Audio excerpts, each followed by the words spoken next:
Hey, what is up everybody? This is Blackblade, and there are few terms in gaming as broad as an action game. With how many games exist that emphasize action, we use more specific names to classify them. Role-playing games, fighting games, even further simplifying it sometimes, such as with first-person and third-person shooters. That being said, there are complications to this. Some games don't really fit under any one classification, and some blur the line between multiple. Take this, for example. With your understanding of video games, what kind of game would you call it? Most likely, you said one of three things. Either that it was a beat-em-up, a hack and slash, or you've never played it. In which case, how dare ya! I haven't played it either. But regardless, people seem to refer to it as either one. But some of you may be thinking, they're the same thing though. One's just a subgenre where you use a weapon or something. But is it really? That's claiming that you believe these two games are the same. I, for one, do not. In fact, I would argue the two have enough distinct differences to be classified as separate genres, even if they share more similarities than others. Still, what would those differences be, and how do we better determine what genre a game would fall under? Well, that's what we're here to find out. So without further ado, let's pummel our way through this. This is the difference between hack and slash and beat-em-up games. So before we can look at the differences, let's start with finding a clear-cut definition as of what these two genres are, starting with beat-em-ups. The beat-em-up is one of the oldest established game genres, receiving most of its recognition through arcade games in the early 90s. Nowadays, games that fall under this category differ from their elders, but they still retain the basic formula and objective: to clear waves of enemies until reaching the goal point. As was likely apparent with that description, the majority of beat-em-up games are rather simplistic in nature, but the beauty of them is that they don't have to be complex. Most of the challenge in these games comes through mastery, as they usually inherit an easy-to-learn, difficult-to-master mantra. For example, the challenge missions in Arkham Asylum don't require much difficulty to complete, but to get a good score on them is where the challenge comes from. Or maybe I just suck at this game. Now, hack and slash games are more recent, picking up steam during the early 2000s, but they too are a rare breed nowadays, with some exceptions of course. They are also more difficult to define in a brief sentence or two, but the best description I can give is that it's a game where you battle enemies to unlock new attacks and complete objectives. I know that description is really vague, but as with action games in general, it's the specifics that separate them. These objectives can be as simple as getting to and fighting a boss, but often are focused on progressing the narrative. However, for most of them, while the story is entertaining, it isn't exactly what I'd call good. They tend to lack tone, have little to no interesting themes, and usually feature an over-the-top protagonist with cheesier one-liners than an 80s action movie. Adios, amigos. So, if this is the case, why is it such a focus? Simple. It provides different scenarios to spice up the gameplay. Variety is the most significant part of a hack and slash game, from the level design, enemies, and gameplay mechanics, and even a basic story can provide some structure to the where, what, and how of the gameplay. So now that we've defined each genre, we can begin to compare the two, starting with the similarities. As I mentioned before, hack and slash games started as a subgenre of beat-em-ups, and because of this, they both have a focus on melee combat, where you push everything that dares to stand against you beneath your feet, ripping and slaughtering until all that remains is the bloody carnage left in your wake. Moving on. Also, games in the two genres tend to be incredibly short. Quite a few games I captured footage for here were completed in roughly 4 hours, and all but one in less than 10. But nevertheless, I still spent too much time on capturing footage and not actually finishing the video, as this was supposed to come out alongside the release of God of War 4. Whoops. Regardless, they instead focus on increasing content through difficulty and replayability. Other than speedrunning, there usually isn't much incentive in most offline games to master their mechanics, but many games from these two genres require you to have an idea of what you're doing. Or at least a competent teammate. The most common method of this is the challenge mode, requiring the player to take on multiple different combat scenarios to be victorious. Other examples include a wide cast of characters, weapons, or even branching paths. They're not always much, but they don't need to be, especially since these games are designed to be enjoyable upon frequent visits. This may be delving into the realm of personal opinion, but I find myself more easily replaying a game I know I can beat within a day's time than a massive RPG with dozens of hours worth of content. Well, except for this game. And this game. And that, you know what? Never mind. Honestly, that's about it though. Those are some major elements to the two genres, so it could be argued that's enough to combine them, but hear me out, as it's time to get to the meat and potatoes of the video, the differences. Now, as this is a rather confusing subject matter that's hard to judge as one man, the point made here is from the consensus of several discussions between myself and close friends. While some points weren't completely unanimous, there was one thing everyone seemed to agree on. Just because you use a sword does not make it a hack and slash. That is very, very, very wrong. Hey, back off. Many of the beat-em-up games I'm using as footage have you in fact using swords, while alternatively, games like God of War 4 and Bayonetta include elements of hand-to-hand combat. Fun fact, when researching this game, I searched is Bayonetta a hack and slash game to see what the general public think, and the first suggestion was a link to a Steam community page where someone asked if Bayonetta was the Dark Souls of hack and slash games. Do I need to say anything here? The joke writes itself. So let's stop beating around the bush and just jump into it. First and foremost, with beat 'em up games being an older genre, they tend to have more installments that are on a 2D field of view, whereas the traditional hack and slash is 3D. Nowadays, 3D beat 'em ups have two different styles of gameplay, those that offer a more straightforward form of a hack and slash experience, and the more popular counter-based combat system, which garnered success from titles like Assassin's Creed and Batman Arkham. Despite it branching from its roots somewhat, it still retains the core of a beat-em-up, such as usually only having one attack, while the rest of your skills are means of evasion, deflection, or breaking their defense shit.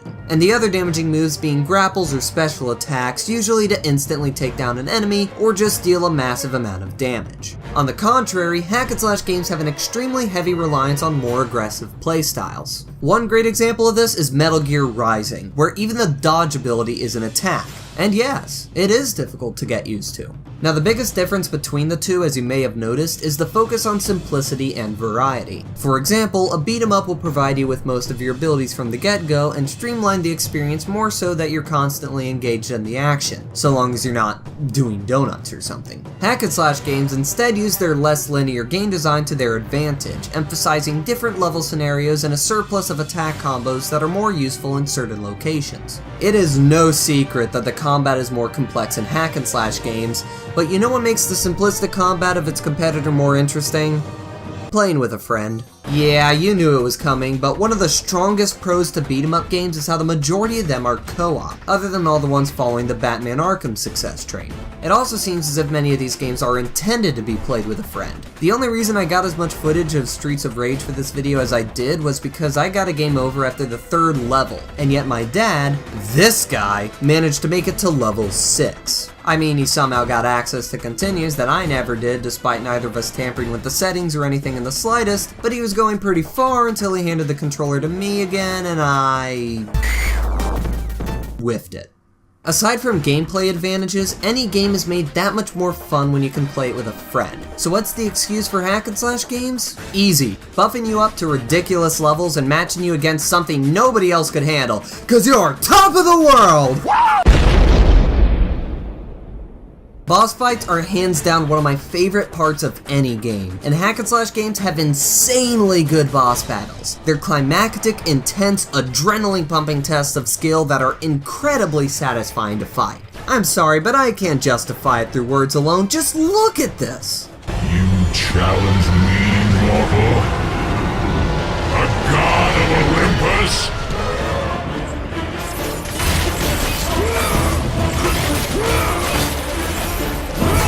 One other thing I should expand on is the importance of progression systems in hack and slash games. Many games in this genre tend to use experience points through killing enemies to unlock new skills and abilities, or just basic passive things like a health increase. This gives them elements more akin to an RPG than anything else, as part of the joy comes from seeing your character grow and improve. So that's it for differences, at least for the most part. There are others to talk about, but they're either insignificant or too opinionated to be definite, such as how I think hack and slash games have better soundtracks. But there's nothing else I can substantially add, so video over. Thanks for watching. Well, I suppose there's one thing I can still talk about, but it is a rather significant question. Why is there all this confusion as to which genre is which? Simply put, it's because developers don't try to separate the two, which is not necessarily a bad thing. A game developer's main focus should be on just making a good game, not on establishing what genre it's a part of. On top of that, if every game in each of these genres followed the same tropes to a T, the genre would get stale really quickly. After all, that's what started happening to Battle Royale games. And the sad thing is, that started to happen here too. Hack and slash games started to get criticism for a lack of innovation, a complaint usually reserved for every new first-person shooter that comes out. Just look at reviews for God of War Ascension. As a result, newer games in the genre have started to mix things up a bit, feeling fresh yet familiar. I used God of War as an example of a lack of innovation, but just look at the difference between the gameplay of the previous installments and the newest one. Even if it focuses more on being a narrative-driven game, its core gameplay still resembles an updated version of the hack and slash formula. Well, at least according to YouTube, which is all I'll be able to go off of for a while as I don't have a PS4. Feel free to make fun of me in the comments. Another thing that adds to the confusion is how many games seem to bridge the gap between one another. I had difficulty some time back on deciding which genre X-Men Destiny would fall under, as it's a beat 'em up with a deep progression and customization system. A progression system it benefits from having, and that's the main takeaway from this. Games benefit from blending elements of different genres together, and these two are no exception. In fact, they're the most prime example of this, considering how similar they are and how beneficial their defining elements can be when combined with something else. Game genres are like cooking ingredients. They can be good on their own, but they're at their best when complemented by something else, and it's important to experiment to see what works and what doesn't. So the subject of the video is completed, but let's say this is an introduction of sorts to you on one of these genres. If that's the case, or you're just looking for something good to play, then allow me to leave you with some recommendations. First and foremost, I highly recommend Star Wars: The Force Unleashed. Besides being one of my favorite games to date, this is a perfect introduction to hack and slash games, having gameplay that is complex enough to still be entertaining, while simplistic enough to be a good introduction for what to expect from similar titles. The difficulty is also a near perfect blend of challenging yet fair, and no, that doesn't make it the Dark Souls of hack and slash games. Alongside it, another game most people miss that I would recommend is Return of the King, which may very well be one of the greatest movie tie-in games ever made. The level design is stellar, and every single individual skill has a purpose, as they're all useful in different scenarios. It's a game where every decision you make is meaningful, and with the number of scenarios throughout all the levels you get to fight in, it's an exciting experience from start to, well, after the end. In terms of beat-em-up games, my recommendations are a little more obvious, but still worth bringing up. Castle Crashers is a game that I had never played before making this video, and I thoroughly enjoyed it. It's a throwback to classic beat-em-up arcade games from the 90s like Streets of Rage, or more accurately, the Dungeons & Dragons Tower of Doom series. However, it comes with many conveniences of more modern games, such as responsive controls, good graphics, and the coveted ability to block attacks. Trust me, if you've never played an older beat-em-up, you have no idea how groundbreaking that truly is. In terms of 3D beat-em-ups, the Batman Arkham series is always a good pick, but I feel as if I should give some recognition to Rise: Son of Rome, a game that I feel deserves a second chance, especially with how cheap it is now. It has flaws, yes, such as how repetitive the game can feel, but the gameplay is indescribably fun at times despite how simplistic it is. The executions are thrilling, the Coliseum is a blast, and while this isn't a factor relating to this video, the story is very well executed. In my opinion, this game has aged beautifully and deserves some love after all these years.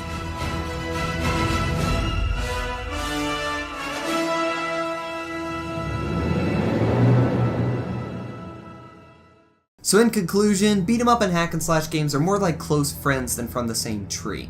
They have a lot in common and they go together nicely, but they have enough distinct differences to classify them as separate. But I want to know what you think. Did you enjoy the video? Do you agree with what I said? Let me know in the comments below, and if you're struggling to figure out what to say, I have two questions that I'd love to hear your answers for. Which of the two genres do you prefer, and what are your favorite games from each? I already mentioned what my favorite games were, but in terms of the genres overall, well, I mean, hack and slash games are my favorite genre, period, with the exception of this game. I'll make a video on it someday, but for now, I'm just gonna let it sit here. But anyways, if y'all enjoyed this video, be sure to slice that like button in half, subscribe to my channel if you're new, and I'll see you all next time. Goodbye.